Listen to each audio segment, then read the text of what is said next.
Today is Friday, January 15, 2021, the 92nd birthday of the Reverend Dr. Martin Luther King Jr. Coming up next on Roland Martin Unfiltered, the feds say rioters plan to capture and assassinate lawmakers, including Vice President Mike Pence. An explosive story from the Washington Post. The attorney for the QAnon shaman is asking Donald Trump for a pardon. The woman whose daughter outed her on social media for being at the Trump rally, who got punched by a black woman, has been fired from her job for participating in the riot. And that black woman, she's been fired as a security guard. Republican Oklahoma Senator James Lankford is apologizing to Black Tulsans for questioning presidential election results. And actor Nate Parker is here to talk about his new film, American Skin. It is time to bring the funk on Roland Martin Unfiltered. Let's go.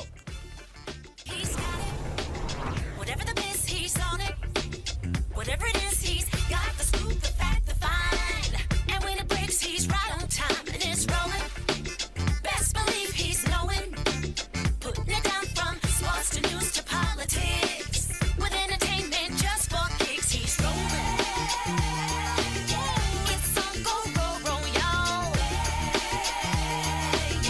It's Roland Martin, Rolling with Roland now. He's funky, he's fresh, he's real, the best, you know he's Roland Martin now.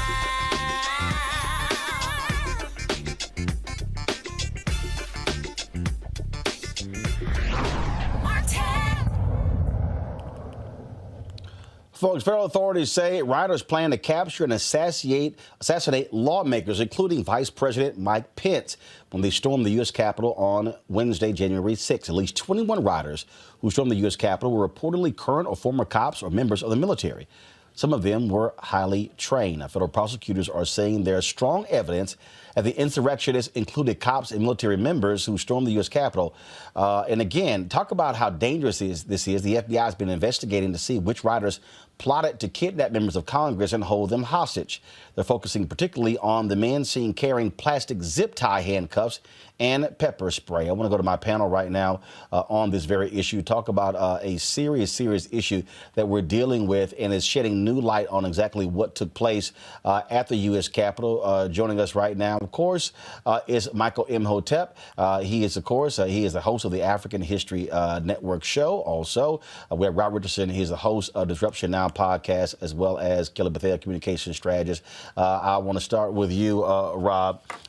Again, more details. Republicans have been desperate to say, oh, this is only a few people. This is only a handful of people. It got out of hand. But according to Capitol Hill police officers, they said people were having two-way radios. They said this was very well planned. We cannot act as if this was just a few bad apples, Rob. No. These were individuals who were taking orders from Donald Trump, from Rudy Giuliani, from Donald Trump Jr., from Republican members of Congress. They wanted to do harm. This is truly a national security issue. It absolutely is. And I am happy that the FBI now recognizes that, though this has been clear, they've been planning this in plain sight. It's been on, if you look on social media, they had a long trail of what they were going to do. They said what they were going to do, and then they actually did it. And they didn't take the threat seriously. We know why, because if it's white men that are Trump supporters, they can't be a threat to national security. They absolutely can. They are the threat, as you said right now. And I really want to make the point here that these are folks that really planned this out.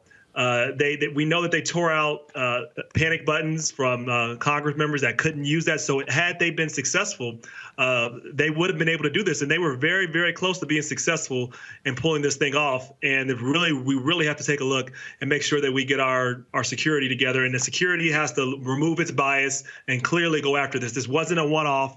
This was a coordinated terrorist attack. These weren't protesters. These weren't even rioters. They are domestic terrorists, and we have to take them seriously, Roland, and we need the FBI to make sure that they are doing this. And I will say this, and you know, as a point of law, anybody else that was associated with this, how it normally works, people died. I believe it's at least 5 people that have died right now. There's this little part of the criminal law called felony murder. And when you commit an act that's illegal and someone dies in it, you can be charged with murder even though you didn't commission the murder. That is the rule. So there's a lot of people, I believe, that are also responsible for murder, even if they didn't beat those officers or actually were the ones that laid hands on them. The thing here, Kelly, that we have to understand that Washington Post is reporting that Mike Pence, the rioters were 1 minute away from a place when he was whisked away in the U.S. Capitol. That's how close they were to getting to Vice President Mike Pence. Absolutely. And the fact that a Black Capitol police officer was the one who literally diverted the attention of the mob away from that entrance just shows you just how dedicated these officers are, regardless of race and politics. They had a job to do, and they did it to the best of their ability, given the fact that they had virtually no help for hours but for themselves. So I commend the Capitol police officers for really being heroes in this regard. But the fact that it is interesting to me how these rioters turned against Mike Pence, who is supposed to be Trump's right-hand man. So it just goes to show just how much of a loyalist they are to Trump, specifically, not the Republican Party, not conservatism, not anything else, but whatever this particular man says. And the fact it is a cult at this point. It is a very much a cult mentality, a herd mentality, all geared towards one person, because it shows that they weren't. You don't even know what political party they were, because they were against everybody who was against Trump. But here's the deal, Michael. It's very simple. What these people were doing, Donald Trump had turned against Vice President Mike Pence. They were angry that Mike Pence would not break the law and reject these electors. Yeah. They were targeting him as well. I mean, there's no doubt what was going on here, and no Republican can defend what took place. Every single one of them should be held accountable. Absolutely. And not only should they be held accountable, some of them are absolutely complicit. Some of them are actually, it appears some may be actually complicit in the planning of it. But this goes to something even deeper. This goes to what is really being called a radicalization of a lot of these Trump supporters. It's something that we would hear in association with people who are members of ISIS, a radicalization. And also, this goes to understanding how ignorant many people are of the U.S. Constitution and of law. Mike Pence did not have the authority to throw out electoral college votes from swing states. OK, if he had that authority, then Joe Biden would have done that in January 2017. He would have thrown out the electoral college votes from Michigan, Wisconsin, and Pennsylvania, so Hillary Clinton could become president. And she got 3 million more popular votes than Donald Trump did. So when you look, and also when you look at the article from Politico dealing with the QAnon shaman, and you listen to some of these people, there was footage that was shown yesterday on MSNBC where they're on the Capitol Mall there, and they say we were invited here by the president. That's not the president's house. He didn't have the authority to invite you there. So when you look at, I mean, and all we got to do is go back to January of 2020, early 2020, January, February 2020, the State of the Union address that Trump gave, and Trump had to get permission from Nancy Pelosi before he can come into the House of Representatives and give the State of the Union address, because that's not his house. She controls that. So when you go through and listen to these various statements of them, this definitely sounds like a cult, but it also goes to how ignorant many of these people are about law and the Constitution, things like that. Or they don't care. I mean, they really don't. What I think, though, is that they don't care. They think this is, when they say it's their country, they have this view that they own the country and that these rules don't apply to them. That's for, people like us. Like I actually saw a lady said they're treating us like they treat black people and Black Lives Matter. Like, no, you're actually having the law applied to you. And they've been so used to getting away with these things that I think some of them are ignorant. That's probably the case. I think some of them think, very ignorant. Right. It just doesn't, but they think it doesn't apply to them. They just think these rules don't apply. That's how they have different things. You have different things. Go ahead. No, I'm saying that I think it's a mixture of all of it. But more importantly, I think that they felt like they were truly disenfranchised. They really felt like they were slighted and betrayed by the government. They felt that Trump was supposed to be the president because they have been, like Imhotep, am I saying that correctly? I hope I am. Yeah. He, like, what he was saying about indoctrination, these people have been indoctrinated. They have been brainwashed into thinking over the course of 4 years that Donald Trump is supposed to be the leader of this nation, not just for the 2016 election and the 4 years thereafter, but for as long as he wants to be the president. It is that indoctrination. It is that brainwashing, that cult mentality that these people are using and following and truly believing that prompted them to have that insurrection last Wednesday. There's no question about that, and they believe the lies that's been told. They've been radicalized, but the only thing I would differ slightly in is that Trump is definitely the leader of it. He's definitely perfected the method, but he just got ahead of the train. He got ahead of the train. This right-wing propaganda has been going on for a while, and what he did is he took advantage of a climate at the right time. He weaponized it. He weaponized it. What he did is he made it mainstream. He invited them into the White House. He invited. That's it. Here's the people got to remember: Donald Trump hired a bunch of white supremacists. Yeah. Yep. Gorga, Stephen Miller. Yep. Bannon. Bannon, Jeff Sessions as his attorney general, his first attorney general. This is who was around him. And see, this is why we had to be very careful. This is why back in 2016, leading up to the election, I was trying to explain to people that the presidency this is not just about one person. There were 4,000 positions he had to fill in his administration. You got to look at the people around him, people who are crafting policies, economic policies. The Department of Justice. This is not about one person. People thought that this was a popularity contest. Oh, I don't like Hillary, so I'm not going to vote. What the hell are you talking about? Elections have consequences. No, they have a lot of consequences. And you look at what happened. He set the tone. He weaponized it, and a lot of black folks, we recognize that. We recognized the rhetoric immediately. We heard the echoes of George Wallace. We knew this was foreseeable. We've talked about it on the show. This was not a surprise to anybody on this show. This was all foreseeable. We recognize the energy. This same energy that lynched our people. But Rob, that's only for people who understand history. Because I agree. Because see, Trump was this vicious backlash against 2 terms of President Barack Obama.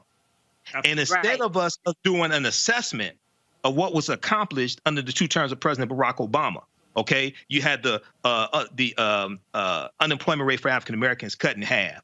You had the lowest number of people in prison in 20 years. The U.S. prison population dropped to its lowest point in 20 years in December 2015. You had a drop in the percentage of African Americans in prison, going from about 40% down to 34%. More African Americans had health care because of the Affordable Health Care Act than any time in history, which extended the life expectancy of African Americans. You had all this. And then instead of building upon that, and then you had August 2016, the initiative from the Obama administration to abolish privatized prisons at the federal level. The Department of Justice said they were not going to renew federal contracts for privatized prisons. What does Trump do? He renews them. Why? Because because Core Civic and Geo Group, 2 of the largest owner-operators of privatized prisons, donated almost $600,000 to his presidential campaign. I mean, I agree with everything you're saying. I mean, but the issue is, though, I think it's a little deeper than that. There were some real issues that people had reasons to be frustrated with. And then I think there was a big I think people everybody underestimated the threat of Donald Trump that he could even win. And then when that happened and he won, it took him off guard, and then they pushed hard. So thankfully we didn't fall for it this time. But this was right. Predictable.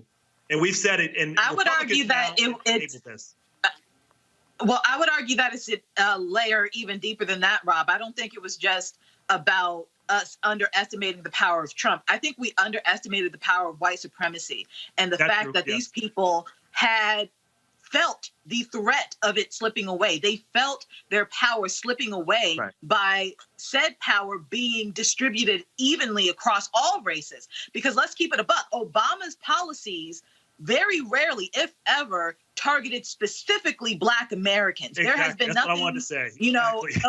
On his policy and his legacy, nothing is specifically regarding us. It's him, and he frankly he wasn't really able to.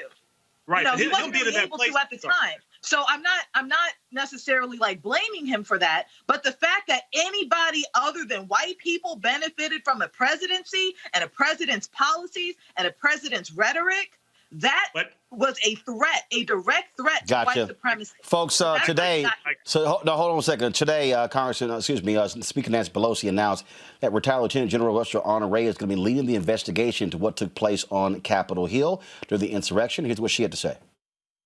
I have asked retired Lieutenant General Russel Honore to lead an immediate review of security infrastructure, interagency processes, and command and control. The general is a respected leader with experience dealing with crises.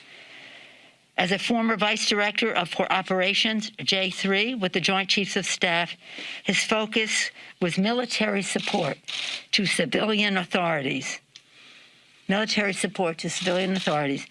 he has experience with the National Capital Region's security.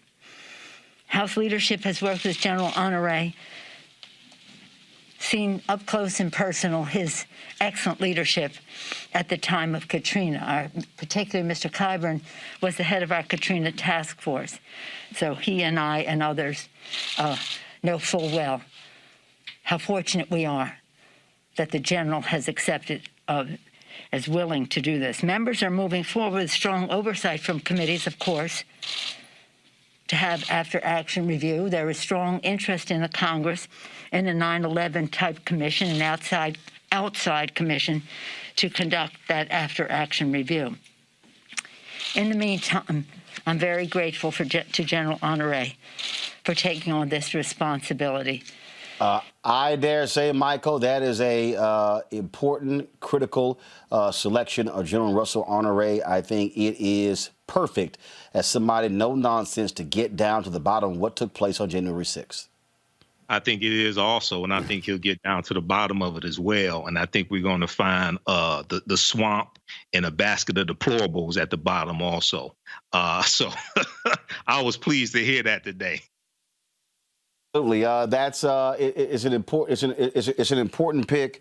It's an important pick, Kelly. And again, Honore, no nonsense. This video here is when he was on this show 5 days ago, letting folks have it. In fact, just go pull the audio up. And that is starting to happen. They're starting to fire him. But that was complicit. There's people inside the chain of command of that Capitol Police that allowed this to happen. I went into the Capitol, Roland, as 3-star general, 3 stars on each shoulder in full uniform. And them ass hats took a lighter from me. You understand? They selectively applied the law, and they allowed their buddies in yesterday, and they destroyed a good portion of our house. And people need to go to jail. It need to be a DOJ investigation, none of this bullshit Congress investigation.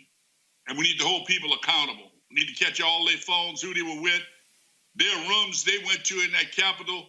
I used to go in and out. I never know how you'd find your way to some of these rooms. So they had help inside the force, and you can assume about 30% of that force support the guy in the White House. That's just the demographics. And our system failed yesterday. I dare say, Kelly, if you're a Capitol Hill police officer, a member of Congress, you do not want to see him walking through the door. Unless he's saying, thank you for your service. No, you do not. I remember Honore specifically from Hurricane Katrina and the coverage of Hurricane Katrina, because, it's in history books now, but for those of us who were there, that was an entire mess. It was just very unorganized, very disorganized, very chaotic, very heartbreaking. And to have Honore on the scene, taking the lead, figuring out what happened, how to make sure that it doesn't happen again, putting policies in place so that we can move forward from that tragedy. We need that right now. And it's obvious that it's not going to come from the Trump administration. For the Biden administration to get to it is frankly a little too late because they have COVID-19 to worry about. We need something right now, starting this investigation. And I feel like Honore will definitely be the perfect person for the job. Rob. Yeah, I mean, I'm excited to see somebody that's going to hold these folks accountable. We have to have somebody that's ready, because this is going to be a hard task. And I think he made a really important point. He talked about the demographics of some of the Capitol Police, but the demographics of the police in general. There was an article, I can't remember if it was from Times or wherever, but it talked about a lot of Black officers across the country have been upset about the radicalization of members within their force that are white that have become radicalized in terms of hate, in terms of where they're going. And we know why in this current climate, but there hasn't been anybody addressing that. And that's going to have to get really, really reviewed. Really, the climate of the criminal justice system, specifically the climate of policing, which we know has general problems, but I think has gotten pretty drastically worse in the last few years due to the climate and due to the former leader in our country. Thank God, in a few days. Folks, Republicans are doing lots of backtracking left and right. One of them is the senator from Oklahoma, James Lankford. He was one of the Jim Crow caucus who stood on the floor of the Capitol. He's talking about how, votes were being used and how it was unfair. Well, let's just say Black folks in Tulsa are not too particularly happy with Senator Lankford. As a result, he has had to issue an apology to them, saying that for not recognizing that his involvement in questioning presidential election results would offend them. Black Tulsans have called for his removal or resignation from the 1921 Race Massacre Centennial Committee. In a letter addressed to, quote, my friends in North Tulsa, Lankford wrote this. My action of asking for more election information caused a firestorm of suspicion among many of my friends, particularly in Black communities around the state. I was completely blindsided, but I also found a blind spot.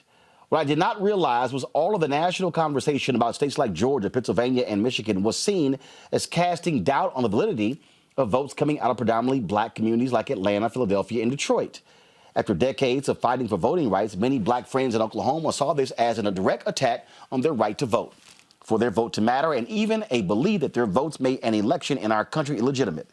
I can assure you my intent to give a voice to Oklahomans who had questions was never also an intent to diminish the voice of any Black American. As a United States Senator representing almost 4 million Oklahomans, I am committed to hearing from all Oklahomans, answering questions, and addressing our challenges to strive towards a more perfect union. In this instance, I should have recognized how what I said and what I did could be interpreted by many of you. I deeply regret my blindness to that perception, and for that I am sorry. Blind spot, huh? Really? Blind spot? Okay, we knew exactly what was going on. Joining us right now is the state senator from Oklahoma, Kevin Matthews. Senator Matthews, how you doing? I'm doing well, Brother Roland. Do you accept this apology from Senator Lankford? Well, it's not my role to accept this apology or not. It was my role to tell him not to do it in the first place. It was my role to tell him it was going to be offensive, that it was an affront to democracy, that Black folks, and I even tried to explain to him not just the fact that first I said, to fight a free and fair election was an affront to those of us who won as a Democrat, as a Black man, as a person that voted for the Biden-Harris ticket. I also explained to him how it was an affront to Black folks that we had a first Black woman become vice president. And as the goalposts continue to move, now we're going to ask for credentials over and over and over. And that seemed racist. I told him that in advance of this. And then after the incident, of course, he didn't follow through with his initial plan. But that was my role as a Black man, as a senator, as a person that had a great relationship with this guy.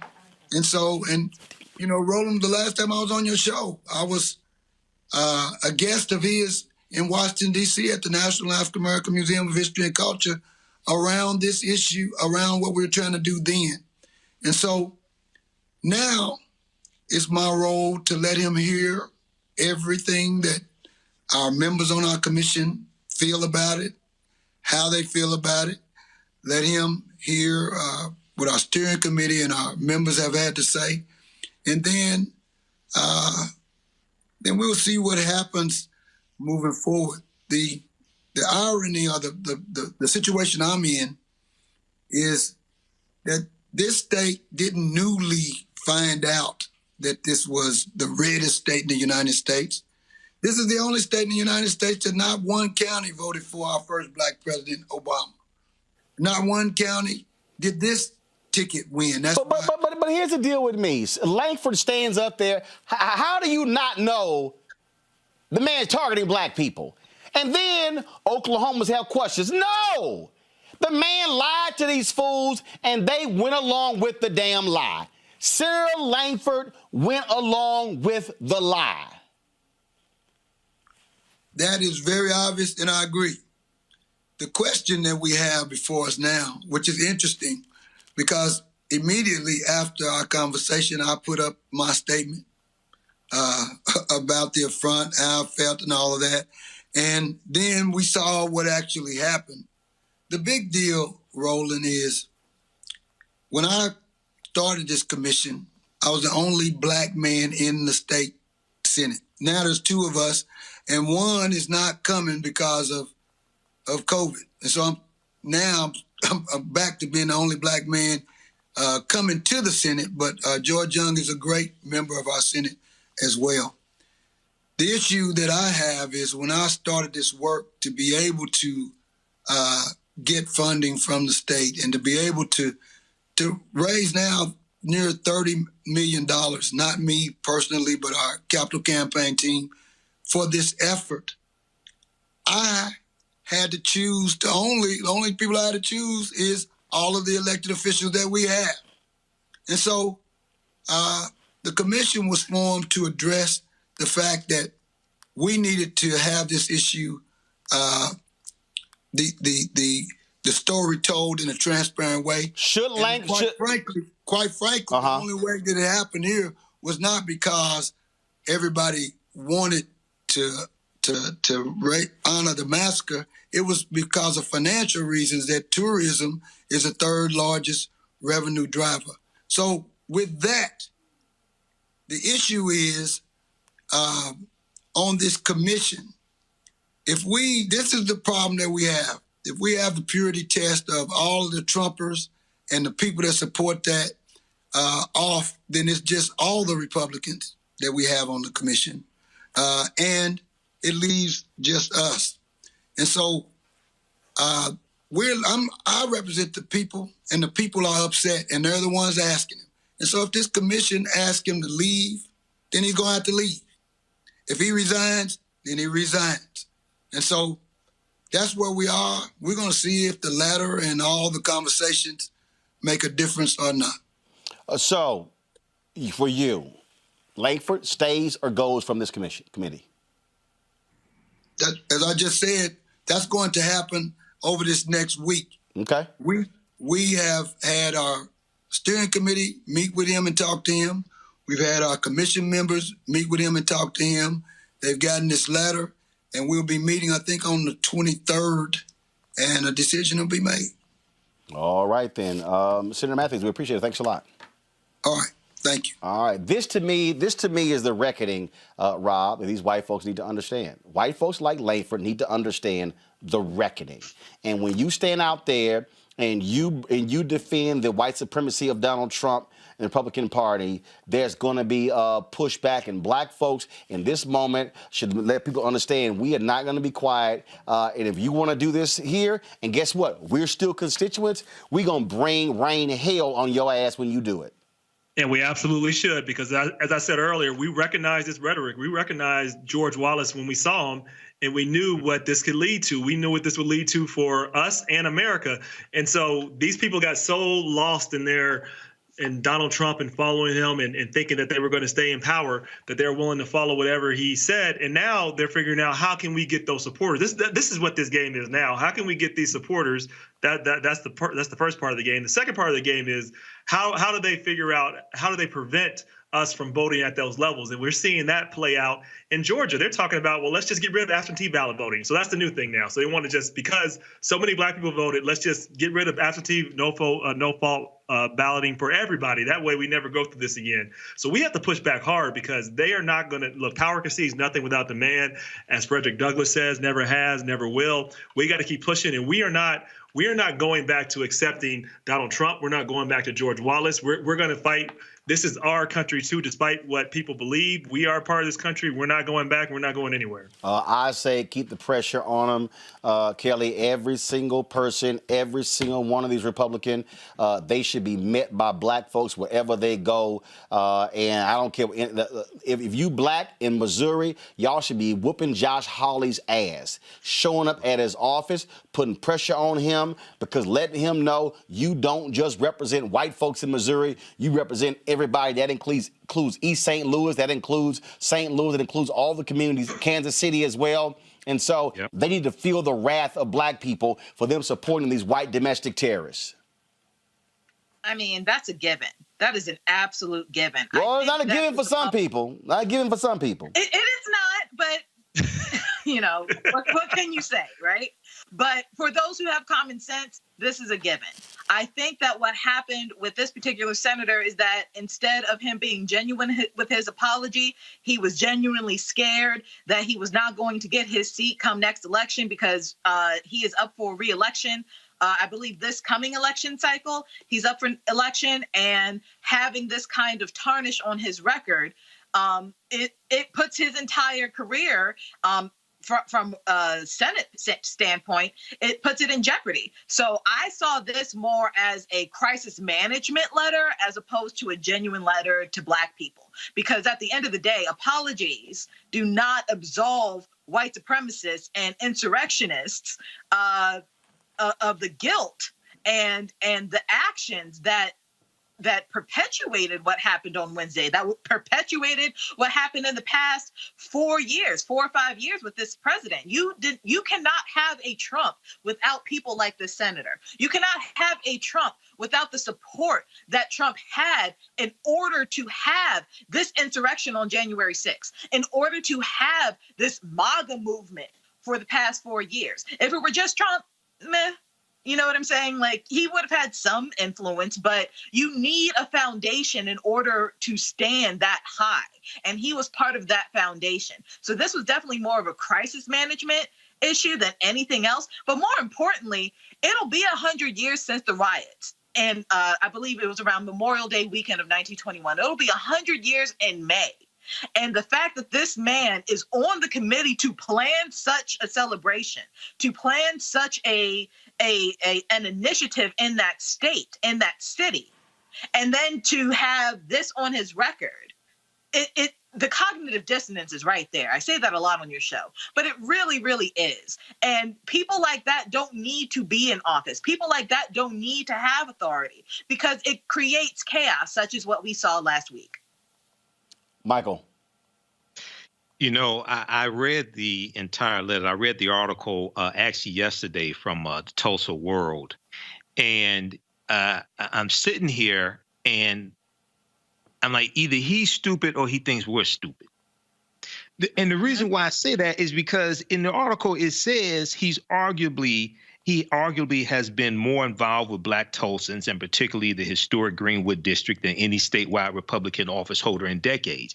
Okay, well, if you are so involved, how is it that you don't understand that you are participating in disenfranchising African-American voters? Okay, this is on top of Trump having the challenges in the courts, challenging Georgia elections and Pennsylvania, and trying to challenge Michigan and things like this. Okay.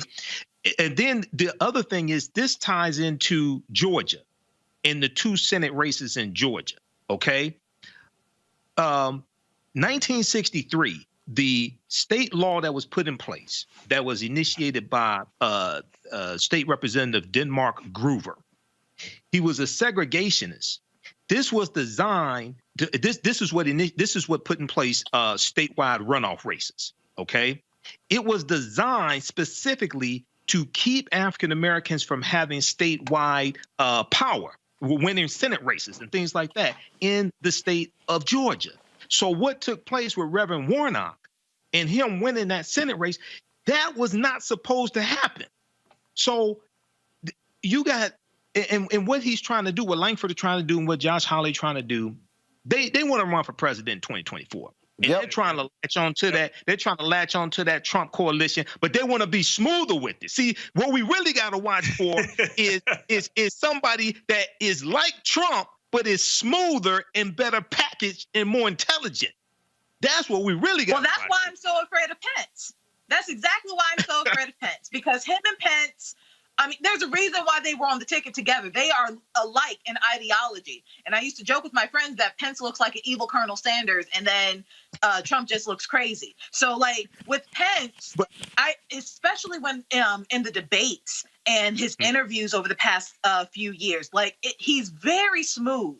He's very pointed. And frankly, he's very conniving. But see, no. But see, but the difference. The point. First of all, I'm not scared of any of them. All right. Okay. I'm gonna call out white supremacy. I'm gonna call out white supremacy. The real issue here is that what they are trying to do is they are trying to stoke the flames, and like I keep saying, they want to play footsie with white supremacists. They want to sit here and they want to keep it. But see, in their minds, we can keep y'all at bay. We can tamp y'all down. What they have now done by attacking the Capitol, they've now said, no. Even y'all can't control us. And so now the DOJ got to put y'all down. See, these folks have to be put down like a wounded horse. See, here's the deal. You don't play games with thugs.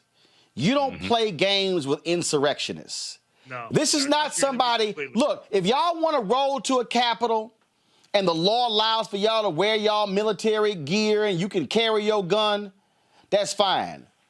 But when you start trying to break into the Capitol, when the doors are barricaded, look, hey, people are saying, I feel sorry for the woman who got shot and killed. Not me. Why? Not me. Doors were barricaded. They were trying to tear the doors down to get to the speaker's lobby, and she tried to climbing over people.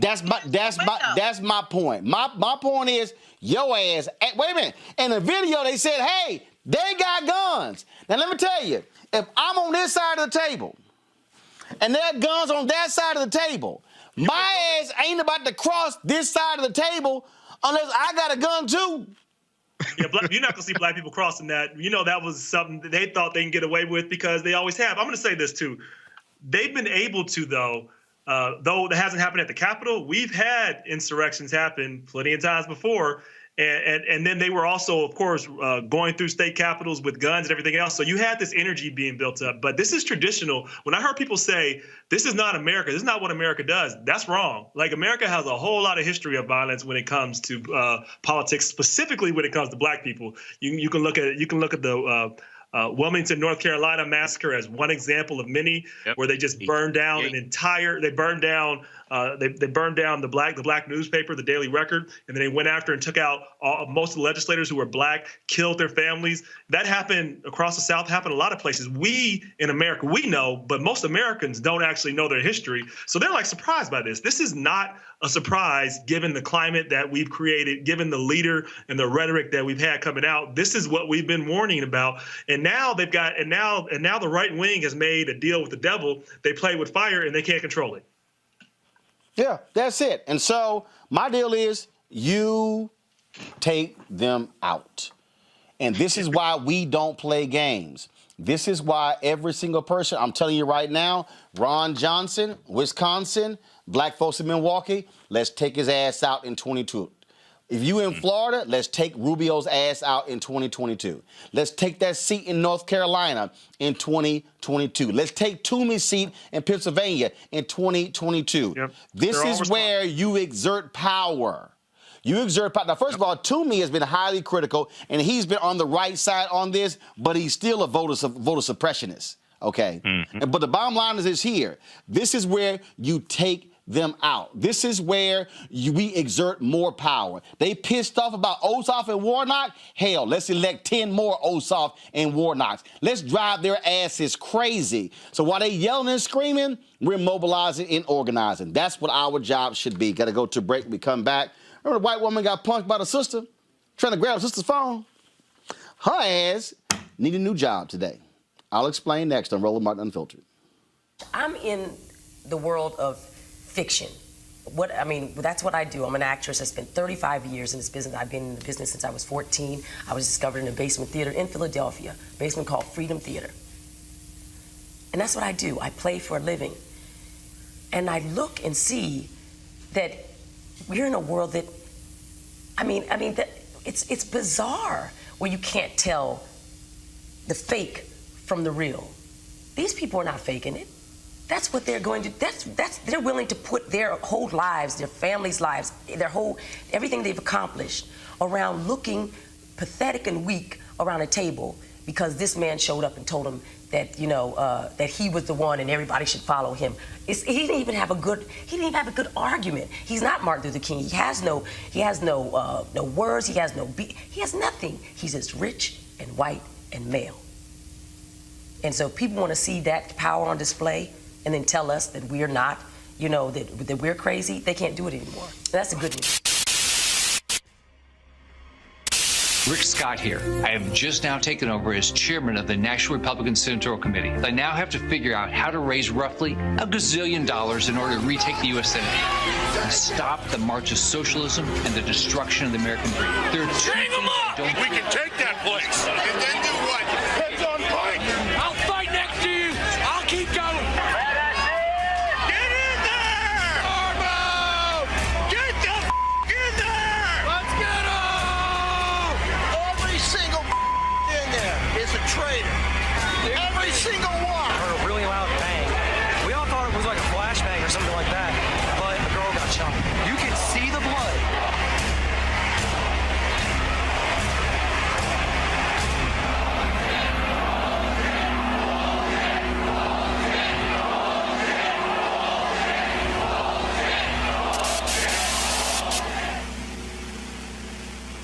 As I have said, the incursion of the U.S. Capitol struck at the very heart of our republic. We're going to walk down to the Capitol because you'll never take back our country with weakness. You are right, you murdering, you coward! I unequivocally condemn the violence. If you don't fight like hell, you're not going to have a country anymore.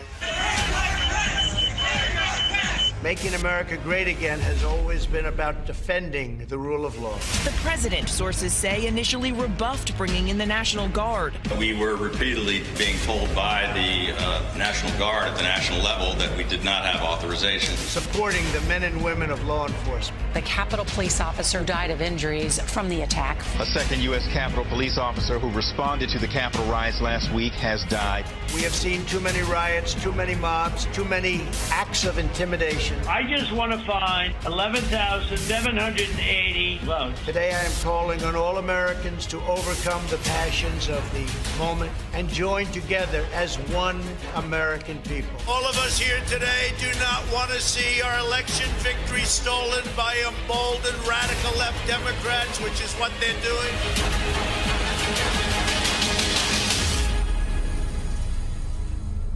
Be the first African American to become the Secretary of Defense, if confirmed, is an enormous honor and a privilege. But it's not the first time that I've been the first. Back when I was a lieutenant colonel, I was selected to be the operations officer for the 82nd Airborne Division. An African American had never held that position before. And later on, I would become the first African American to command an infantry division in combat. And subsequent to that, I was the first African-American to command an Army Corps in combat. The first African-American to be the Vice Chief of the Army, the first African-American to be the CENTCOM commander. It's hard to believe, but it's true. There is kind of a sad commentary here, and that is, it shouldn't have taken this long for us to get here. There should have been someone that preceded me. And I am enormously grateful for the service and the sacrifices of those that went before me. The Tuskegee Airmen, the Montford Point Marines, the folks who served in World War I and World War II, who performed with distinction. And it's on their shoulders that I stand here today. My goal is to not be the last. Hopefully we can set those conditions in place that ensure that I'm not the last Corps commander to command in combat or the last CENTCOM commander, and certainly not the last African-American Secretary of Defense.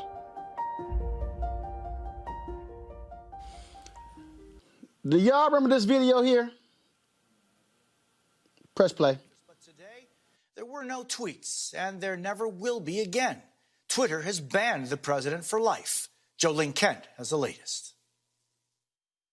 Tonight, a deafening silence. Please, get the right video together. A Massachusetts woman has been fired after her daughter outed her as one of the U.S. Capitol rioters. Teresa Duke lost her job as a caregiver at UMass Memorial after her 18-year-old daughter, Helene Duke, identified her being punched in the face by a security guard outside the Capitol on January 6th. All right, y'all, cue the video up. Y'all watch the video here. No, cue it up. You can go to the beginning. Cue it back up. Cue it back up. Come on, y'all. Thank you. Now play the video. Play the video. Thank you.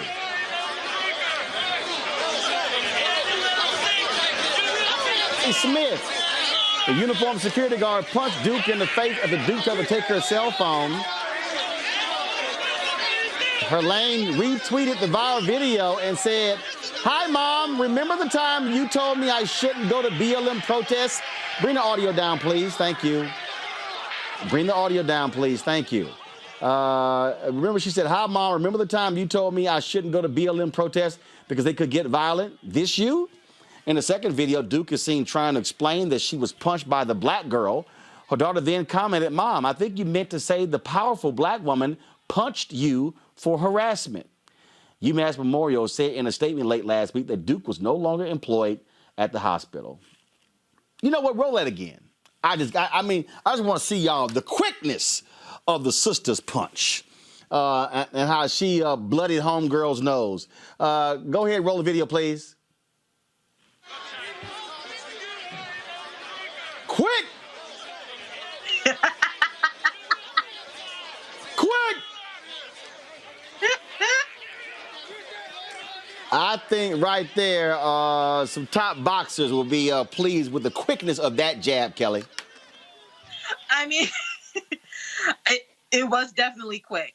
I remember seeing this tweet when as it was going viral on Twitter. But what struck out to me the most is the fact that, like, a lot of her peers, a lot of Zennials, meaning, you know, people right after me, their first president was Obama, right? So to see Trump in office as clearly a bigot, they see him for who he is, which is a bigot, which is a xenophobe, which is a racist, as opposed to their parents who still have this warped, nostalgic sense of veneration for him.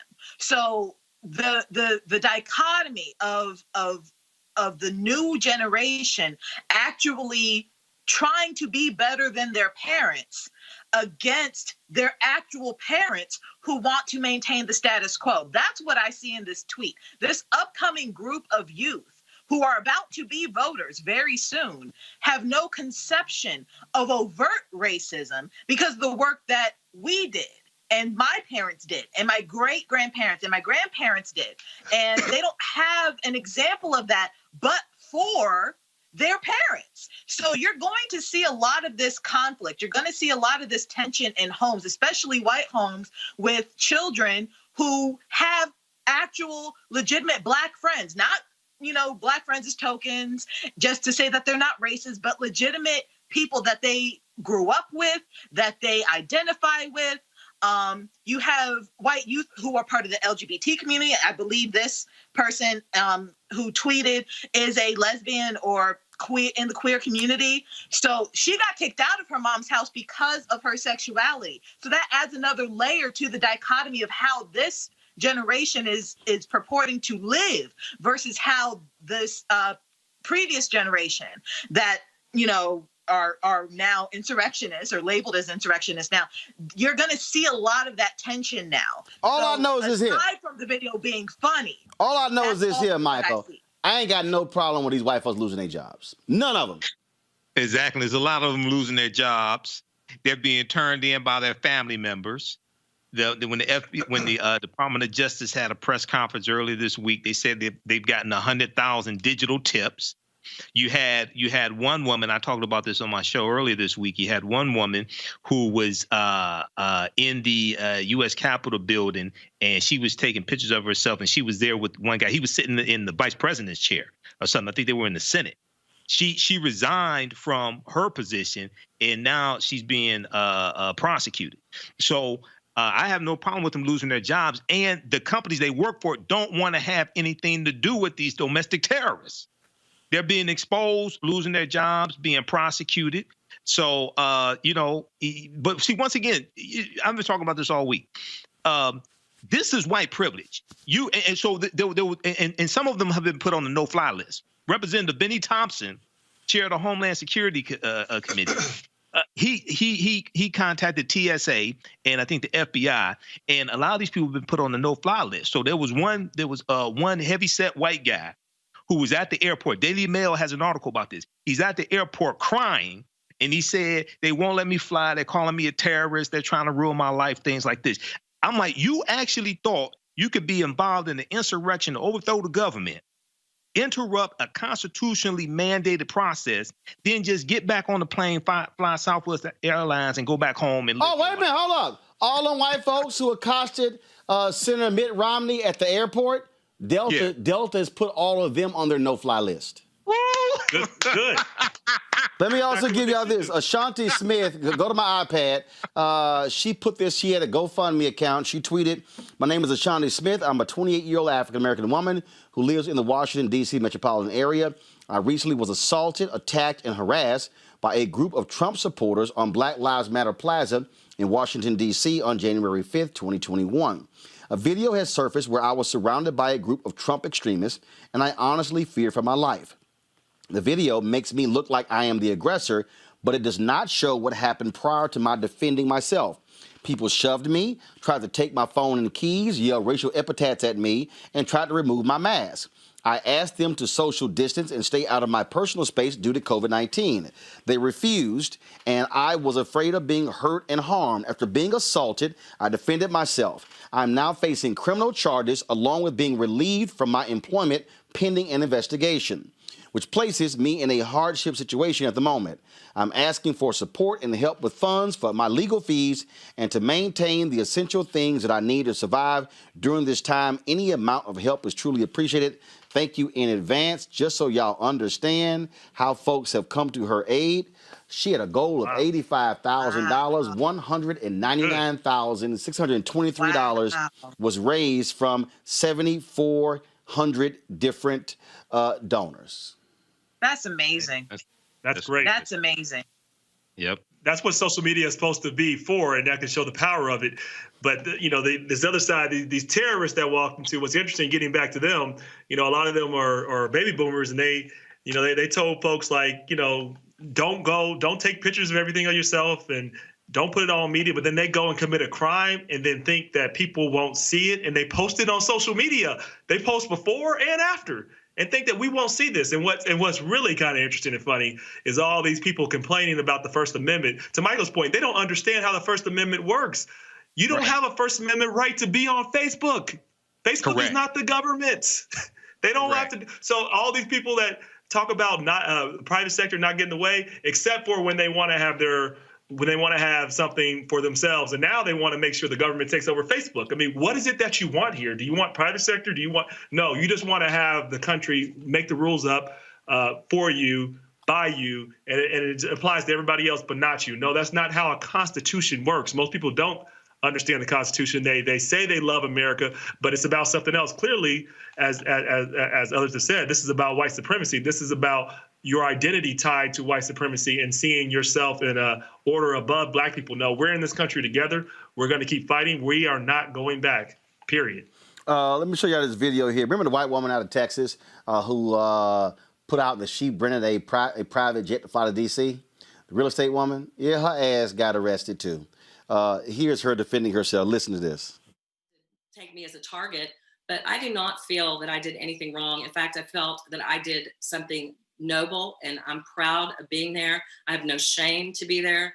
I feel very persecuted, and I feel very misjudged. I don't want them to take me as a target, but I do not feel that I did anything wrong. In fact, I felt... Come on. Y'all, guess what? Snowflakes.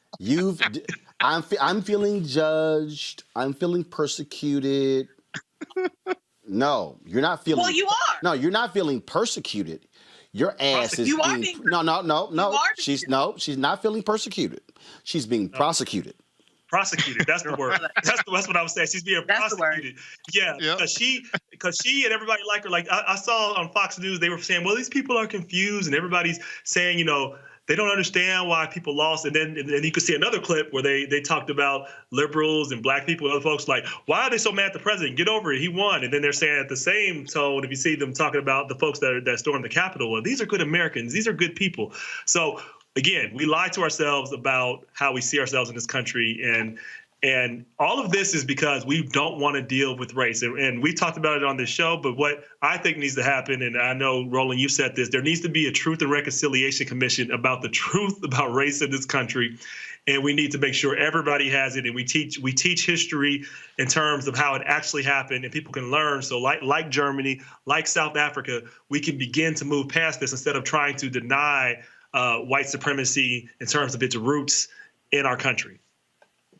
These folks are just truly... Go ahead, y'all. Yeah, America needs a massive history lesson. I said this before. Americans are woefully ignorant of history. And when you research the Daughters of the Confederacy and how they funded curriculums in the South, textbooks, things like this, that pushed this whole lost cause lie and this revisionist history about the Civil War. So we're dealing with the aftermath of this, and also people not understanding American government, civics being taken out of school, people being ignorant of the U.S. Constitution.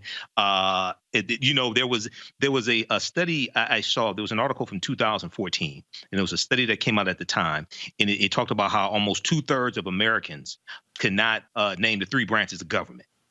Okay. Oh my God. Almost 2/3 of America. Now we know Senator Tommy Tuberville could not do that. God, don't. How did you graduate? No, hold up. No, forget. Dude, Tommy Tuberville don't even know what the hell the Voting Rights Act is. I fired him, by the way. That. So I know that. Let me, as a proud point, I was chair of the board of the University of Cincinnati. And my last year, I fired him. I'm so happy he was replaced by a coach. That's why we're number 5 in the nation. He was an idiot. I'm very glad. One of the best decisions I made in firing him. So, I had to say that. Tommy Tuberville absolutely is, without a doubt, one of the dumb. Just so y'all understand how dumb this dumbass is. I mean, if you from Alabama and you voted for this fool, you stupid. I mean, you stupid. I don't know how y'all picked this dumbass over Doug Jones. Even still, wait. Hold up, Kelly. I am going to play this video probably once a week, as long as he's in the United States Senate. That means for the next 6 years. This man is stupid. The Voting Rights Act was born out of the black belt in Alabama. Y'all listen to Tommy Tuberville when he had to explain what the Voting Rights Act is. This is not a Daily Show parody. This is not a late night show. This is literally Tommy Tuberville in his own words discussing the Voting Rights Act. The thing about the Voting Rights Act is it's, there's a lot of different things you can look at it as. Who's it going to help? What direction do we need to go with it? I think it's important that with everything we do, we keep secure. We keep an eye on it. It's run by our government, and it's run to the point that it's got structure to it. It's like education. I mean, it's got to have structure. Now, for some reason, we look at things to change, to think we're going to make it better, but we'd better do a lot of work on it before we make that change. What the? I got nothing. I don't know. I'm saying, and he's a senator. See, this is what I'm trying to explain to people. Look, he's going to be one of the people voting on reparations. No, he's going to be one of the people who are voting on the John Lewis Voting Act. John Lewis Voting Act, right. the George Floyd Policing and Justice Act. What I'm trying to explain we got to keep an eye on it. We gotta see if the chicken crossed the road and look to the left or to the right. We gotta see if the wool gets pulled over the head, because we gotta make sure that the cap pulled back far enough. What the hell, y'all? This is one of the 100 United States senators. And the point I'm trying to make, Roland, is that a lot of our people say we want reparations. We want reparations. You don't understand. Reparations has to pass the House of Representatives and the U.S. Senate. You're gonna need 60 votes in the Senate. If a reparations bill somehow comes to the Senate floor, he's going to be one of the dumbasses voting on it if they don't object to it through unanimous consent. Yeah, you don't need 60. What they need to do is get rid of the filibuster by majority vote. That's what they need to do. That's the first thing they need to do. If you do that, but you may not even have 51 because you got Joe Manchin from West Virginia. You may, but see what it don't even hold up. It don't even matter if it's reparations, y'all. It don't even matter if it's that. Bottom line is what you're dealing with on the Republican side. You are dealing with some idiots. One of the people who was one of the leaders of the insurrection was Mo Brooks of Alabama. Okay, Paul Gosar of Arizona. Bibbs of Arizona. These are dumb people. Hell, I swear the second dumbest U.S. senator is Marsha Blackburn of Tennessee. Yep. We need to go get the dumbass Louis Gohmert in the House. And then hold up, I got to deal with dumbass Matt Gaetz from Florida. I mean, so on the Republican side, it's a lot of dumbass people. Yeah. But even still, Kelly, go ahead. Brings me. Go ahead. Even still, with all of the stupidity that is a part of the Republican Party as of late, tying this back into the original point of the woman who thinks that she did nothing wrong, ignorance does not absolve you of your actions. Nope. Using Trump as a scapegoat does not absolve you of facing the consequences of your actions. I just love how these grown people, oh my God, they didn't know what they were doing. They were just walking aimlessly. It's like, I don't know, I'm grown. I mean, what? The door is open. Oh, I didn't see them forcibly removing barricades. No, I thought when the guy with the flag was like slamming the cop on his head, he was just trying to get his attention. I mean, that's literally what these people are saying. My point. But that's exactly my point. Willful ignorance does not absolve you of the consequences of beating a police officer upside the head with a flagpole. Stupidity does not absolve you of the consequences of assaulting a federal officer. Stupidity does not absolve you from doing the right thing when you're on the Senate floor. So if for people who voted for these people and actually recognize the stupidity, now you are no longer absolved if they do something against your interests because they're stupid. So that's why it all ties together in terms of people just need to be smart about who they vote for. People need to be smart about what they do. People just need to be smart. No, but no, Kelly, no. They are not trying to be smart. They are voting for these people for a reason. Rob, the reason they're voting for Jim Jordan in Ohio, the reason they're voting for Mo Brooks in Alabama, the reason they're voting for Louis Gohmert in Texas and Matt Gaetz in Florida, they're voting for these people because they are speaking their language. That's why Steve King kept getting reelected in Iowa. He was a flat-out white supremacist, and the white folks in Iowa only rejected him when he went a little too far with his racism. They were like, we're good with your 90 yards of racism, but you kind of went to the 95th yard, so we got to let you go. Now, had you just gone from 0 to 90 yards with your bigotry, we were good. Because I remember all the stories. Well, he's been an effective congressman. And again, that's the point. That's why all these people, they're mad and pissed off at Don Lemon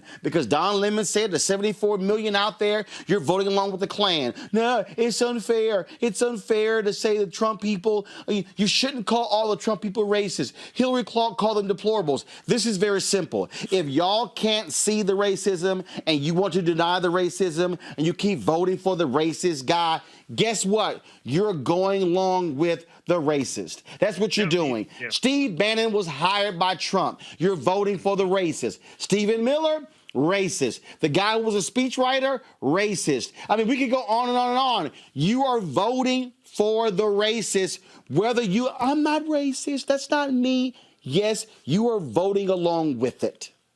Yeah, I mean, you're totally fine with it. I mean, and they use language to spark them emotionally. This is what they do. And then they paint out anybody that is not with them as evil and never really explain why. And people go along with the propaganda, believing a lot of it is racism. And they figure out ways to get to the deepest part of the human mind. And they trigger people and they go along with that. And people follow and they follow them off the cliff. But here's what they need to understand. The people that attack the Capitol, Donald Trump don't have your back. He don't like you. He don't even respect you. He doesn't. He is doing nothing but trying to keep his power. And the only reason why you see he came out with that tape, basically just condemning those people because he was trying to protect himself. Donald Trump would run over his own mother, his father, his kids to save himself. This is who he is. But people got so lost in that language, they got so lost in racism and white supremacy that they are hurting themselves, which is what racism and white supremacy does. This is bad for America. But the point, Michael and Kelly and Michael first, that I'm trying to get people to understand. If any of y'all watched that documentary, The Reagans, on Showtime, they lay it out. Ronald Reagan was using racially explicit language in talking to white people. Ronald Reagan knew exactly what he was doing. He was using racist language. He was appealing to their racist instincts in the 1960s when he ran for governor of California, and then when he ran for president.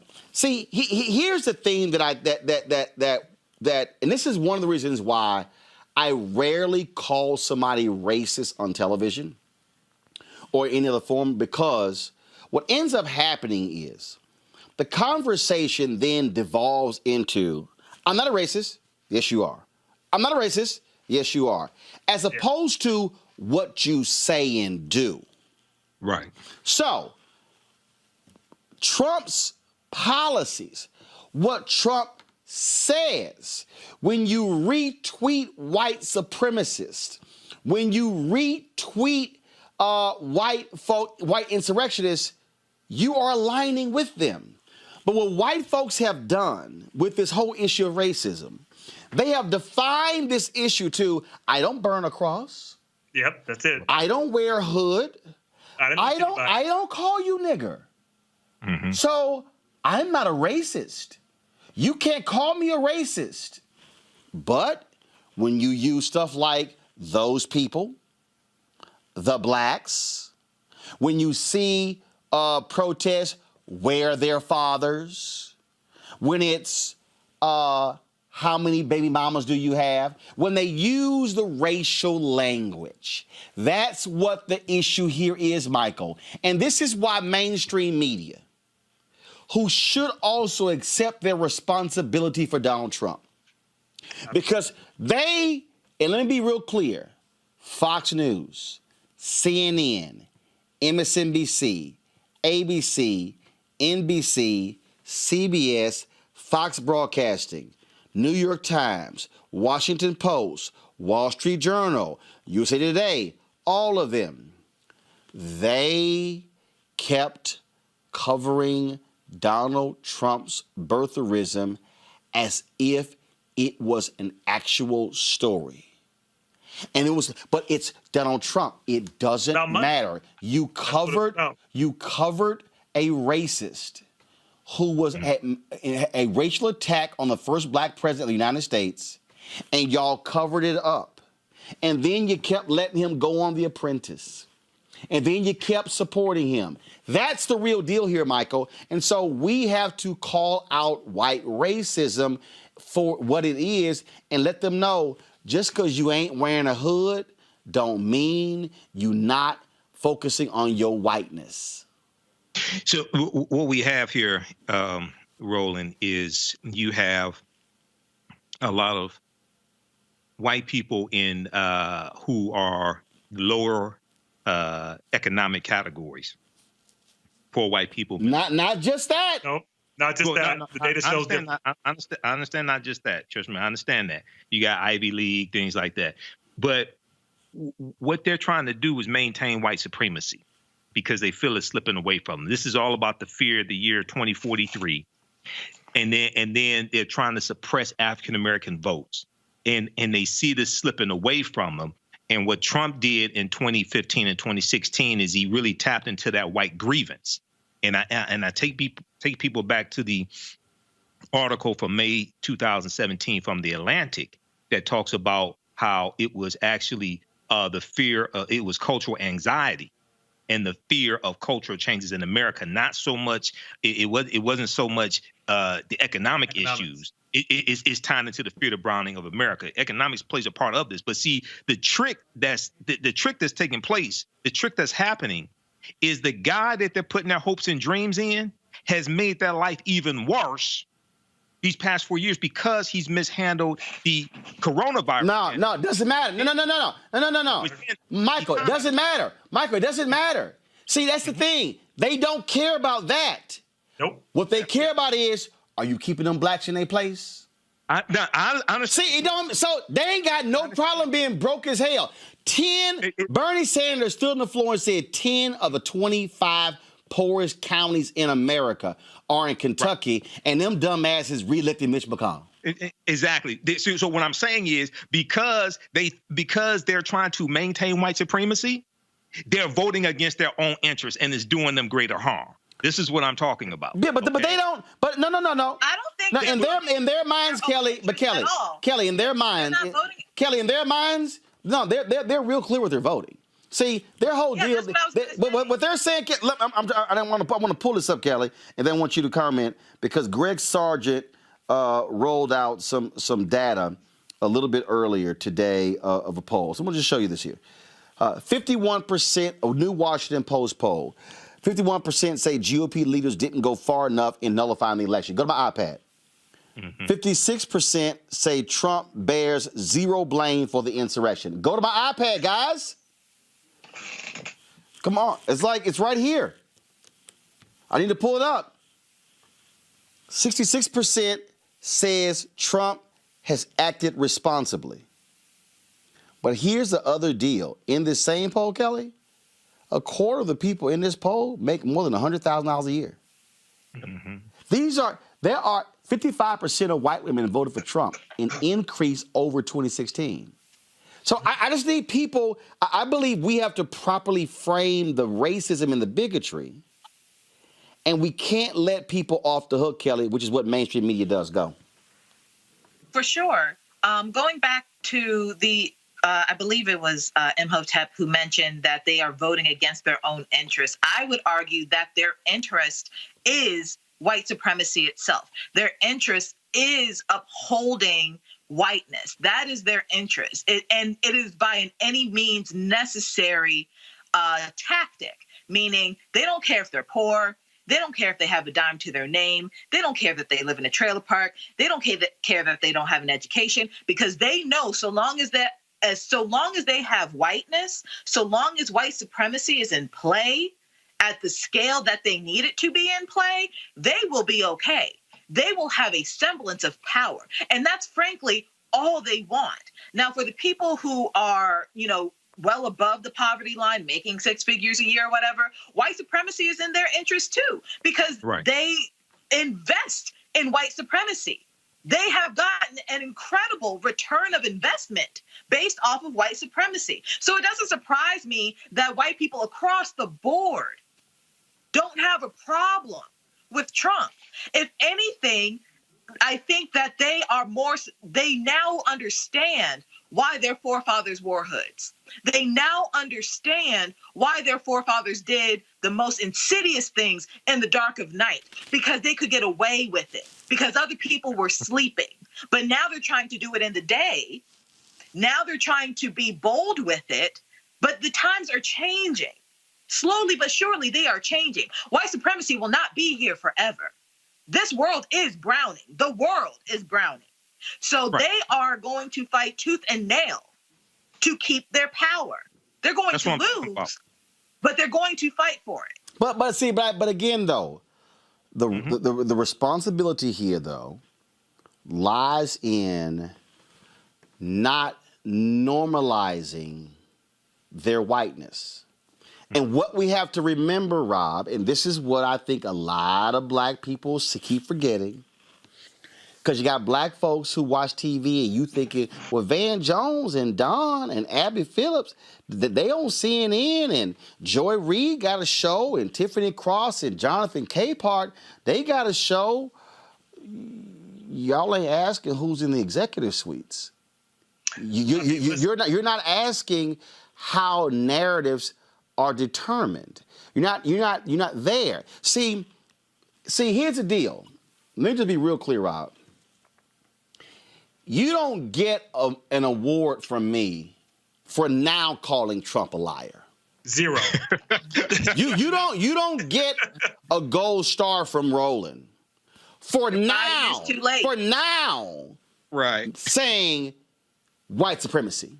See, you don't get a blue ribbon from Roland on January 15, 2021 for you talking about who they're sitting here, they're targeting white voters. No. That's where your ass should have been in 2015. That's where you should have been in 2016 and 2017 and 2018 and 2019 and 2020. See, so now all of a sudden, if people look at so-and-so, Jake Tapper has courage. Look at so-and-so, this anchor, look what Chris Cuomo is saying now. No, where were y'all in 2015 and 2016? Yeah, I mean, they let it go. And by doing so, as you said, they legitimize the racism. They legitimize the craziness. And they made a deal, too. They made a deal with the devil because Trump, this is what Trump is. He is very good at this. He knows how to entertain. He knows how to get people and draw their attention to them. And so the news media was willing to trade that off just to get people to pay attention. So they were willing to go with these false stories and talk about it and let it go because it helped their numbers. It helped them make tons of money. And frankly, they probably are sad to see him go, kind of, because they're going to have to figure out what to talk about now when they can't just talk about Trump. But yes, they are absolutely complicit in every single way. And how they define the narratives. I mean, there was this, and Don Lemon talked about this, there was this obsession with, we have to understand the Trump voter. We have to get to them. No, what we got to do is make sure we keep people engaged, keep them voting so we can keep this, that voter, if that's what they want to do, from actually getting back in power, because we know what that's going to do. It's going to destroy the nation. Like, we have to make sure people are more involved, and we do nothing to normalize any of this behavior anymore. Right, and I think our responsibility, and I want us not to let people off the hook.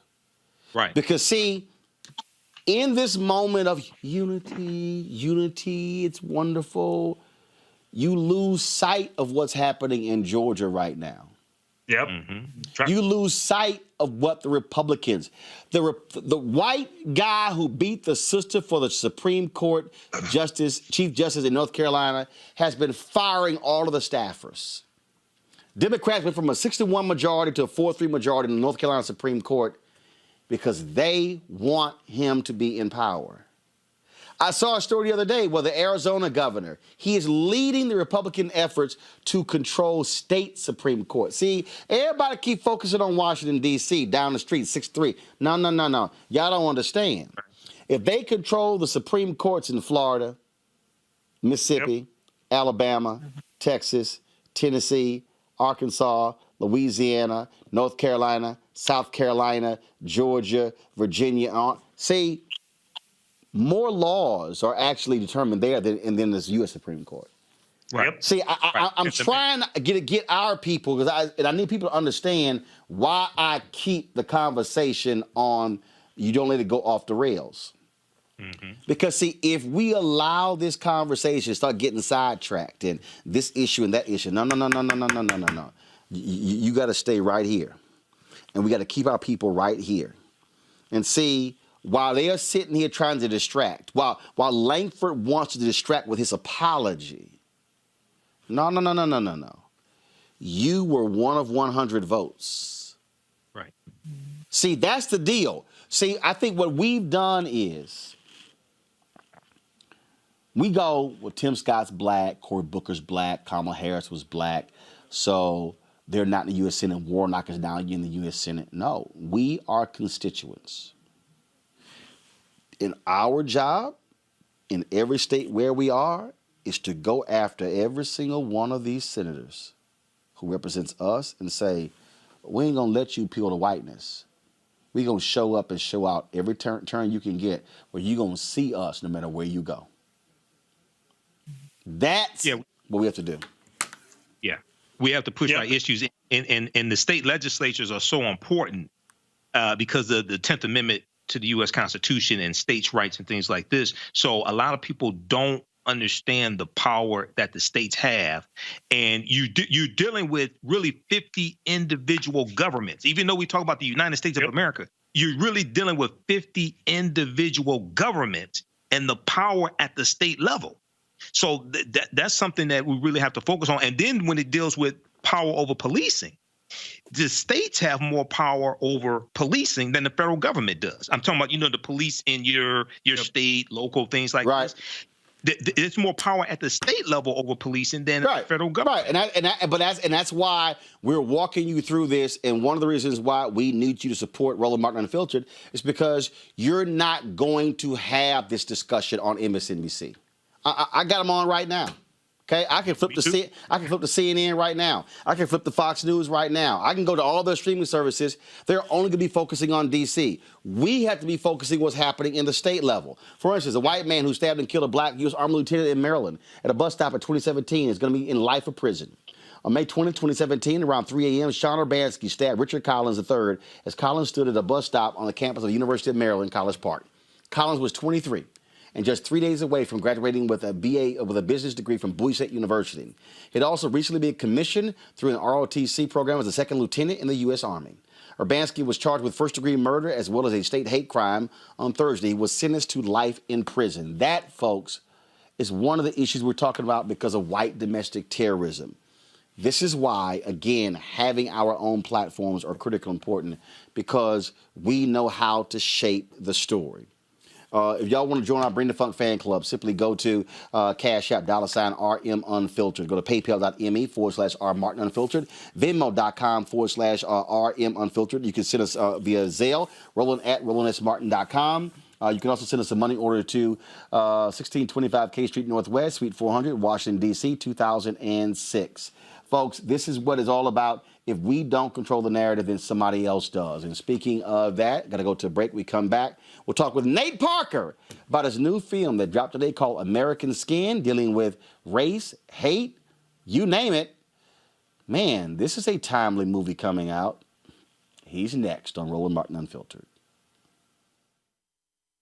And for me, the reason I see the value, so my parents worked elections. They volunteered for campaigns. They ran phone banks. I remember being 7, 8, 9 years old. It was like you had no choice. It's not like you had a vote. It was like, yo, go over there for the next 8 hours, stand there and hand out these pamphlets to anybody who's walking in, and then we'll bring you lunch, and then you got some water for yourself. It was kind of like, okay. Again, that was what wasn't like my brother could say, nah, we're all right. We're going to stay at the house. It didn't work that way. And so for me, that was a huge part of my upbringing. And look at you now. And it's very interesting because for me, service was a huge part of my upbringing. And that's just something that's just, it's a natural thing. I don't think twice about going out and doing community service. I don't think twice about giving up my Saturday mornings, even if I stayed out late on Friday nights. I don't think twice about going to church in the mornings. I think that might be even bigger than the civics piece in schools. I mean, I think that at this point, having that in schools at least gives the children the opportunity to go home and ask their parents, so Mom, Dad, what is this? What do you think we should do about this? This is what I learned in school today. Let's talk about it. At least gives the children something to bring home and start a conversation with. However, if the parents start that for the children, then the children can go to school and say, hey, why am I not learning this here? Why don't I have a civics class? You know what I mean? And we'll have more Roland Martins running around here. General George Washington's soldiers were freezing cold, fighting for independence against tyranny, domination, and control. It was their moment to stand up and fight for freedom. To many, January 6th is such a moment. The battle for the White House is now a full-fledged struggle for the survival of this constitutional republic. We, the people, are in control of the United States, and we will take our rights back. 74 million Americans are not going to shut up. This is about taking a stand where you can take a stand. We need to fight back. We win because of our ideas. We lose elections because they cheat us. We're going to keep fighting until every illegal vote is thrown out. They rigged the election in front of all of us, and nobody did anything about it. Call your congressman and feel free. You can lightly threaten them. If you don't start supporting election integrity, I'm coming after you. Madison Cawthorn's coming after you. Everybody's coming after you. Hey, we're not timid folk. We're people who understand when there's a challenge in front of us, we rise to the challenge. We fight, finish, keep. It is time to stand and fight. The swamp. Folks, you look at what's happening right now in our climate, issue of race and police shootings, and a lot of people are simply fed up. Well, Nate Parker's dropped this new movie. It's called American Skin. It follows up, of course, from The Birth of a Nation, one of the most unbelievable movies I have ever seen. This movie getting lots of attention. Check out this trailer.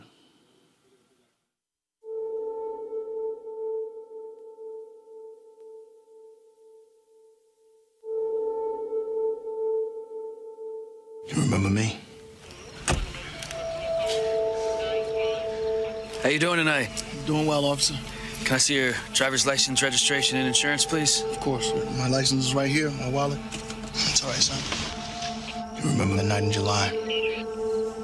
Hands up! Hey! Wait! Put the phone down! Put that phone down! Sorry, it's a phone! It's a cell phone! It's just a cell phone! You knew he was unarmed. Get to the car and put your hands in the air! Officer, please, he's just a kid! You pointed your gun at him. Okay, get out of the car, son. Easy. You pulled the trigger. Put that phone away! Put the phone away! The grand jury determined that no probable cause exists to file any charges against Officer Randall.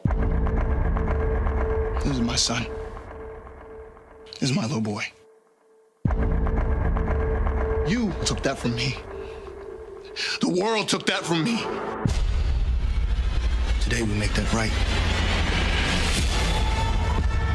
Hear me when I say this, because I'm only going to say it once. Don't stop filming.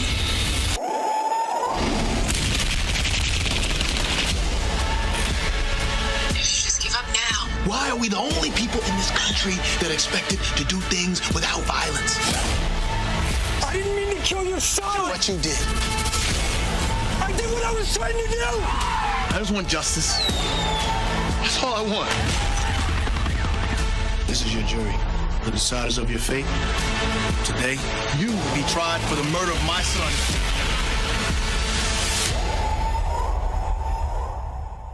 You scared? Are you afraid?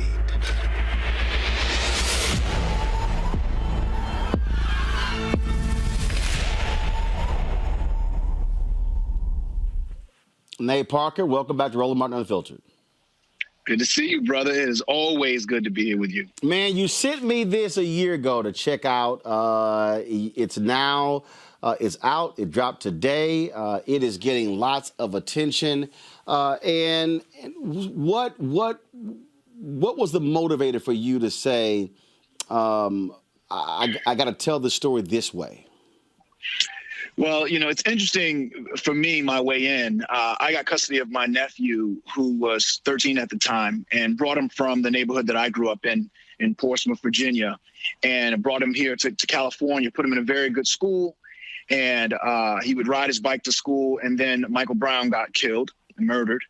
And I'm watching the news with my nephew, who is beautiful, dark skinned, 6 foot, 13-and-a-half-year-old. And he turns to me and says, Uncle Nate, what do I do if when I'm riding my bike, I get pulled over by the police? And, the immediate reaction was like, well, it's me. You call me, I'll be there wherever you are. And then I said, well, don't pick up your phone. Don't grab for your phone. Just slow down. Put your feet down very slowly. Put your hands up when you can. Make eye contact so we can see your face, see you're not a threat, so he can see your humanity. I'm talking to him about how to conduct himself, and he's looking at me with his eyes bulging. And I realized very quickly that I'm traumatizing him, that me and all of my attempts to push us forward and be involved with activism, I don't have an appropriate or sufficient answer for my nephew, who is now at a great school, to protect his life. It was as if I took him from out of the frying pan into the fire.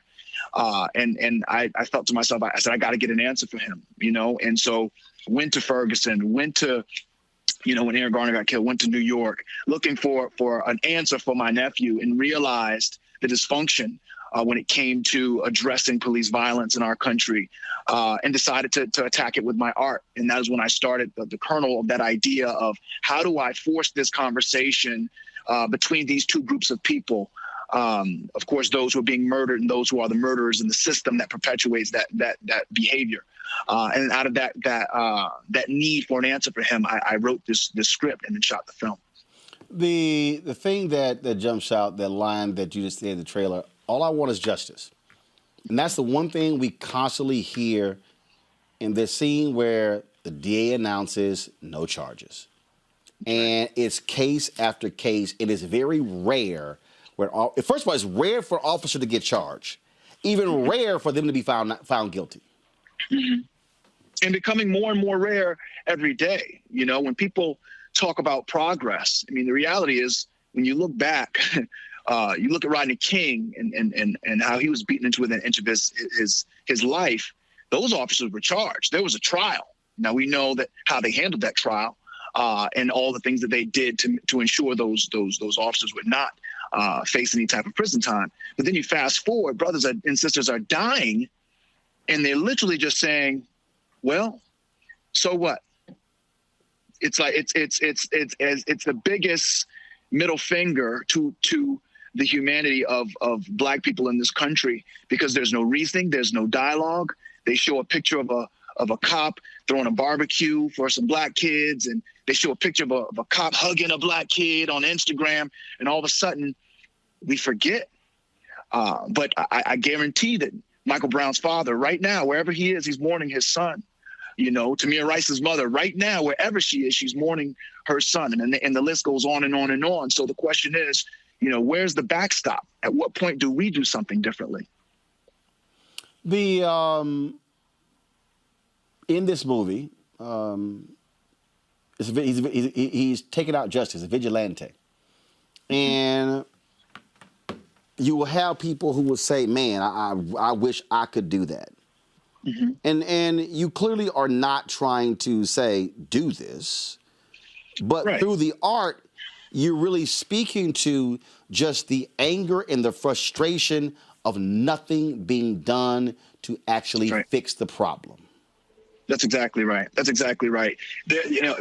How many mothers and fathers that have seen these videos of these Black children being decimated in the streets said to themselves, I hope that doesn't happen to me. And really not really having a response if it did.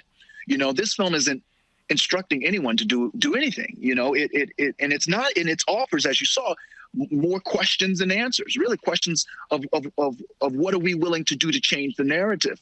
I don't want to be in that situation with my nephew. And this film, in some ways, is just a cautionary tale. It's saying, let's force this conversation now and have it within the context of art, so we don't have to see this happen. With or without this film, if this continues on, we will see much worse. because we love our children desperately. I know I'm willing to die for mine. So this film was for me to create a full stop. We talk about the conversation between law enforcement and the citizens that they terrorize, but we never have the real conversation. We talk about the conversation. And I think that the systemic, the way that the infrastructure around law enforcement, how policing is not only enacted, but how the curtain between these peace officers and us, it is so strong that you couldn't just walk up to a cop and say, hey, can we have a conversation about the things that are happening in America? So this character, Lincoln Jefferson, he has no choice but to force that conversation. And we are able to have a private moment in public meeting for the audience to see. Questions from my panel. I'll first start with Michael Imhotep. Sure. Michael? Hear me? Okay. Hey, how you doing, Nate? It's good to have you Peace, on. brother. Great to be on. Thank you. Question for you. Did you see similarities between the Nat Turner movie that you did, Birth of a Nation, and the portrayal of Nat Turner and Nat Turner's fight for justice? Did you see similarities between that and the character that you portray in this movie? And by the way, I did get your book, The Birth of a Nation, Nat Turner and the Making of Movement. That's the official tie into the movie as well. It's an excellent book also. Thank you. Well, to be honest, I think that there are similarities not only between The Birth of a Nation in this film, but also Malcolm X and Harriet, and the film that was done Tucson.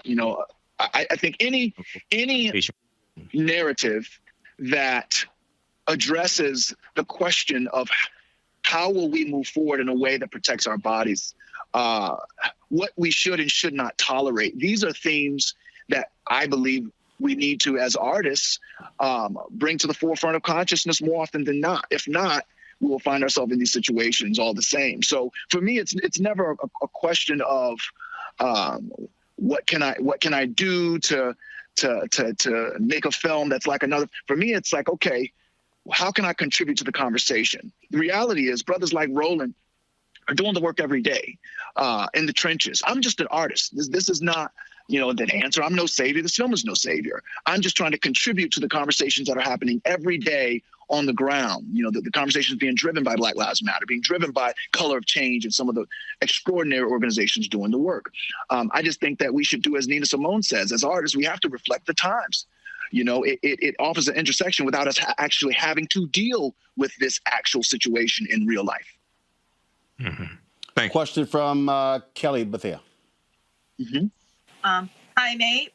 It's a pleasure to meet you virtually. Hello? Yeah, go ahead. He got you. Okay. No, I'm sorry.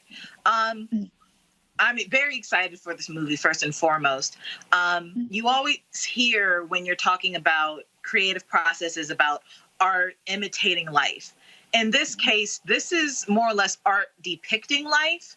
And coming from your movie, Birth of a Nation, your creative process, I can imagine, was a little bit different because there was a historical reference to it. There was a historical distance from the current day to, the day of Birth of a Nation. But this movie is talking about now. This is literally art depicting life. So my question for you is, as a Black man, what is and an artist specifically, as a Black man artist, what is your creative process to go from Black man to Black man?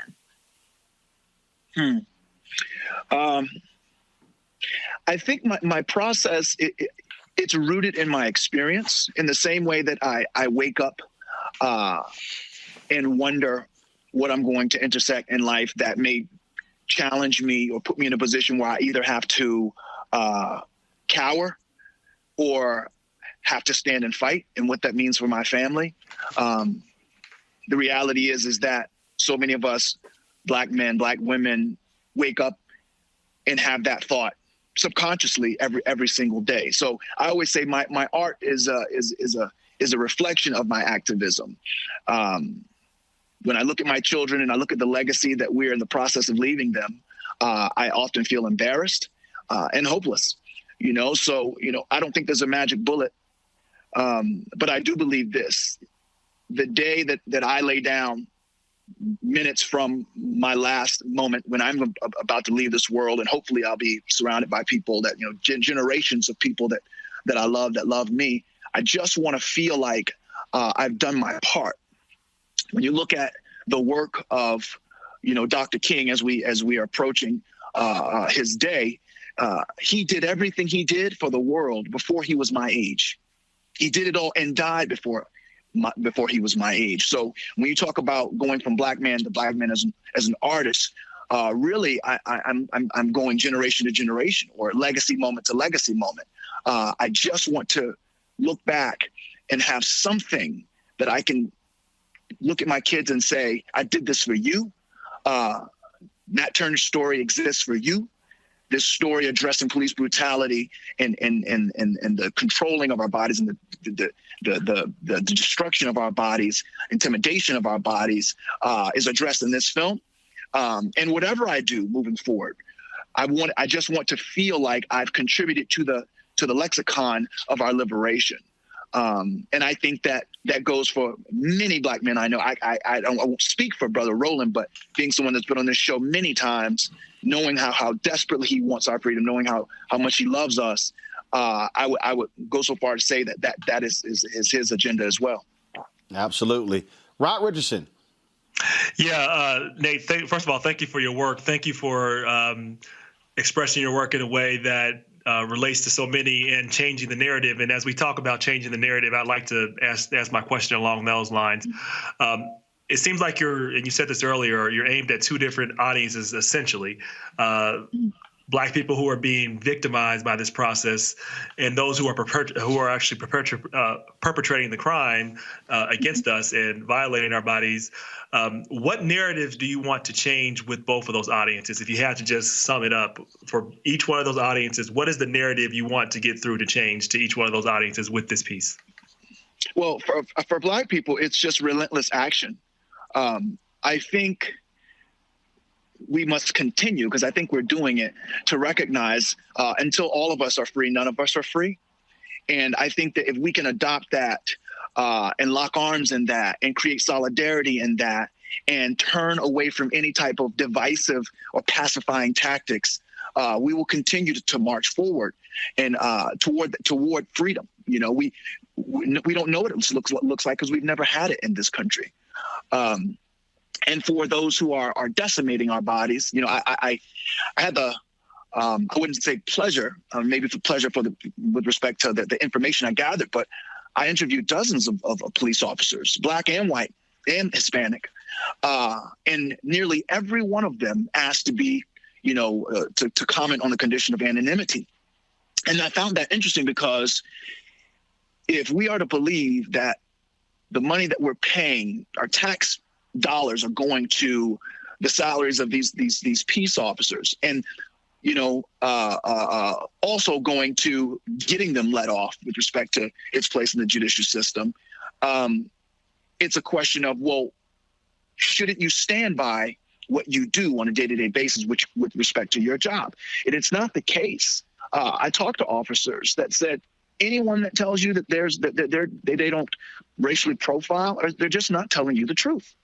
A lot of the dialogue that you hear in the film is dialogue taken directly from my interviews and my research from law officers that say, look, this is how it is. And my challenge to law officers, to us, and anyone that watches this film is to ask ourselves, are we satisfied with firing one officer that kills one person and that being the end all to that pain, that being the healing process? Or are we willing to commit to destroying or reconstructing the very system that creates that widget, right? Because I'm a big believer in programming, and I believe that these officers are doing what they're programmed to do, a lot of them. And unless we attack it on a systemic level, we can expect this film to be relevant 10 years from now. People talk about how relevant the film is. It's like, yeah, but I made this film in the beginning of 2019, before George Floyd. before the insurrection. Yep. You know, 10 years. So if 10 years ago this film would have come out, would it have been relevant? Absolutely. And if we're not careful, 10 years from now, if I would have held it and put it out, it would have been just as timely, and we would have still been having the same conversation. Nate, people are asking, where can they see the film? Is it streaming or is it in movie theaters? Where can they see it? Oh, well, we're in movie theaters in 31 cities, limited, obviously, with COVID. We want to be safe. So in states that aren't open, we're not there. We're doing drive-ins. You can go to my Instagram or into americanskinfilm.com, and it'll tell you the theaters it's playing. It's also streaming anywhere where you can rent and buy movies. So iTunes, Amazon, it's everywhere. So if you just go into to your browser and type Watch American Skin, or go to your Apple TV or Google Play, it's tonight and at midnight. Just this morning, it became live, so you can watch it anywhere. And I encourage you, two things. One, watch it in the dark and as big a screen as you can with people that you care about, because when you're done and you turn on those lights, you're going to have a conversation. And I would encourage anyone that watches the film to engage in that conversation and try to come out of it with action items, whether they're policy driven, whether they're heart and soul driven, whatever side that you're on. I hope that's something that starts a conversation that touches your heart and mind. Well, I've got an 82-inch, so I'm going to watch it on that one. So that we'll watch it big. That's the movie theater right there. It's and it is it's good to see you back in the trenches, doing the great work. My last question for you: how does Spike Lee get involved in this? It's a great question. Spike Lee is my brother, my mentor, my friend. At times, my patriarch. I call him for advice. And when I told him I was making this film, he said, well, the second it's done, make sure I get to see it. So I finished it, flew it to New York. He was the first person to see it, him and my other friend, Steven Soderbergh. And we sat in this theater. I rented the theater out, smaller thing, and we watched it. And it just so happened to be the day where the officers did not go charge. They got off for the Eric Garner murder. And with the emotion in the room when we watched it, I just remember him standing up and pacing. And Spike, if you know how he is when he gets passionate, he just was lamenting about where we are and how this is our reality, and how he made, Do the Right Thing and had Radio Raheem, a brother who got choked to death, was based on someone he knew in New York. And here 30 years later, where Eric Garner's killers get off on that day that he watches a film that is about more police brutality.